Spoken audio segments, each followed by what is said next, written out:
30 साल पहले भारत की अर्थव्यवस्था के लिए एक ऐसा दौर शुरू हुआ जिसने भारत की तकदीर हमेशा के लिए बदल दी।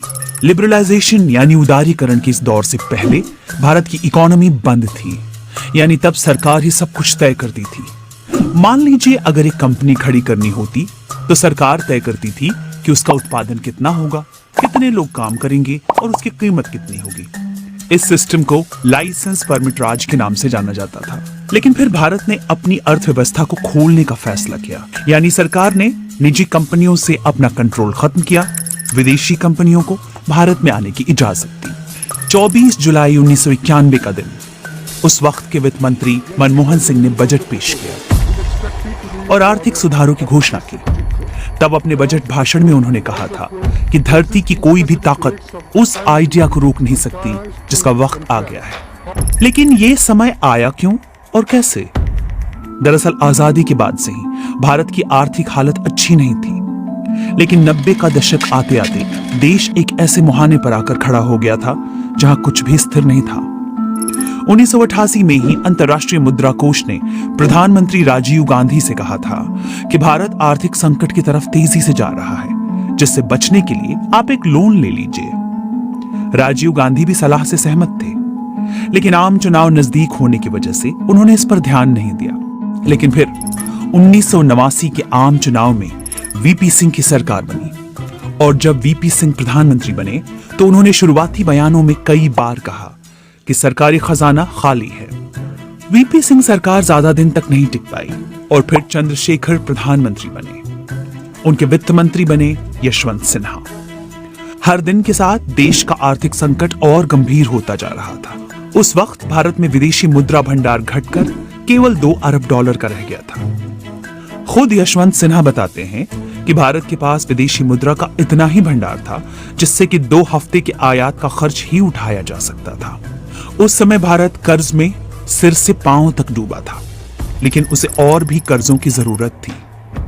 भारत ने कई देशों से कम वक्त के लिए कई कर्जे लिए हुए थे, कम से कम 5 अरब डॉलर के। ये शॉर्ट टर्म कर्ज 30 से 90 दिनों के होते थे। वक्त खत्म होने पर इसकी भरपाई करनी होती है, लेकिन कर्ज चुकाने के पैसे नहीं थे। भारत पर डिफॉल्टर बनने का खतरा मंडरा रहा था। ऐसे में चंद्रशेखर सरकार ने तस्करी से जब्त किए हुए सोने को स्विट्जरलैंड के एक बैंक में गिरवी रख दिया। ये सब कुछ चुपके से किया गया। भारत सरकार को सोना गिरवी रखने से भी कुछ खास फायदा नहीं हुआ। आर्थिक संकट बढ़ता ही गया। इसी बीच खाड़ी युद्ध शुरू हो गया। पहले तो भारत को यह तय करना पड़ा कि वो इस युद्ध में अपने करीबी दोस्त इराक का साथ दे या अमेरिका का। और दूसरी समस्या आई कि युद्ध की वजह से जो कच्चे तेल की कीमत बढ़ रही थी उसका क्या किया जाए।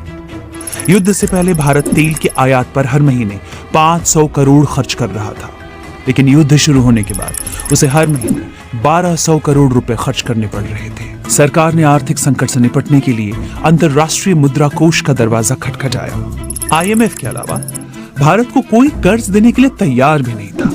आईएमएफ ने कुल 25 शर्तें सामने रखी, जैसे कि भारत की अर्थव्यवस्था को खोला जाए, सरकारी कंपनियों का विनिवेश किया जाए और विदेशी कंपनियों को भारत में आने की इजाजत हो। लेकिन इससे पहले कि ये शर्तें मानी जाती, चंद्रशेखर सरकार भी गिर गई। 1991 में आम चुनाव हुए।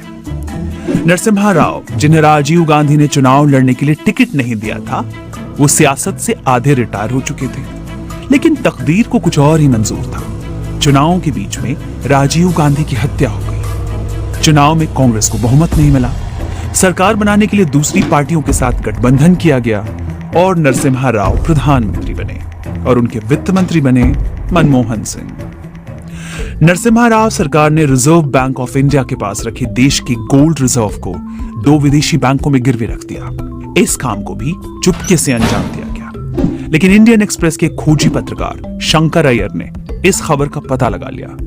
उनकी रिपोर्ट के बाद लोगों को पहली बार अंदाजा हुआ कि देश का आर्थिक संकट कितना गंभीर है। इन्हीं हालातों के बीच वो मशहूर बजट पेश किया गया जिसने भारत की अर्थव्यवस्था के डूबते जहाज को किनारे लगाया।